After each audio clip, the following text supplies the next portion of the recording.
Perfect, thank you. My name is Leah Hagan. I am a freshman from Westside, and the poem I am reading today is Sinking. Sometimes we all say something we've been raised to believe that makes our ignorance sing and everyone else's ears bleed. But it turns out sluts, well, they don't deserve to be raped, and white people, well, we can't say the N-word. And honey, when you said that, all the wrong people heard. But don't worry, privileged people. Oh please, don't fret. I can help you win, as long as you're privileged, you don't forget. Begin with a tone argument, because they're sure to be angry. After all, they have no real place to vent, being a marginalized person and all. If they don't educate you, how will you learn? Never mind all of your resources, they should step up and take their turn to help the privileged. Speaking of stepping it up, shall we? Our opponent is a female who thinks she's offended as can be, but you'll soon prove that untrue.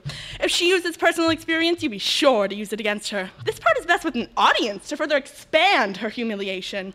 When she brings up slut-shaming, you be sure to tell her she's generalizing. The things that she's claiming, well, they really have no widespread effects. When she speaks of being cornered in the bathroom and called a whore and a slut, you ask her why she'd assume all women go through these things.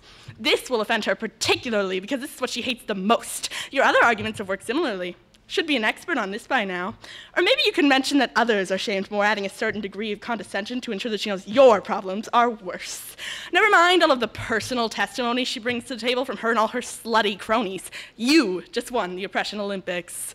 If she mentions life as part of the LGBT community and how she feels it's hard, do not miss this golden opportunity to quote your own God. Relish the fact that her anger is growing. She's too tired for this, but you're just getting going with the insults and the aggression.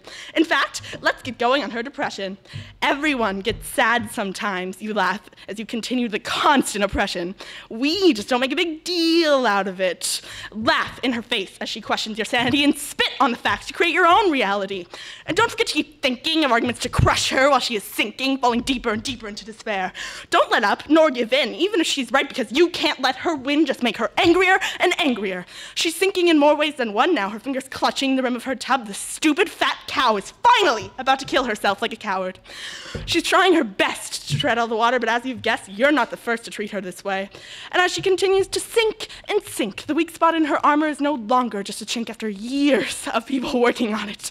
Lack of oxygen is taking its toll. Her head is getting fuzzy. This is her last chance to take back control, but she is spinning with the insults. Words that never hurt you, until it seems they do. More powerful than breaking bones, for they can end a life. And so, for the first time, she doesn't rise from the tub. Isn't that a crime? One less stupid, obnoxious, marginalized person to deal with.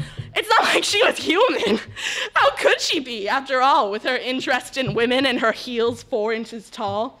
Admittedly, you weren't the main cause. You were just one of many. But still, let's give you a round of applause. After all, as a privileged person, you always deserve the credit.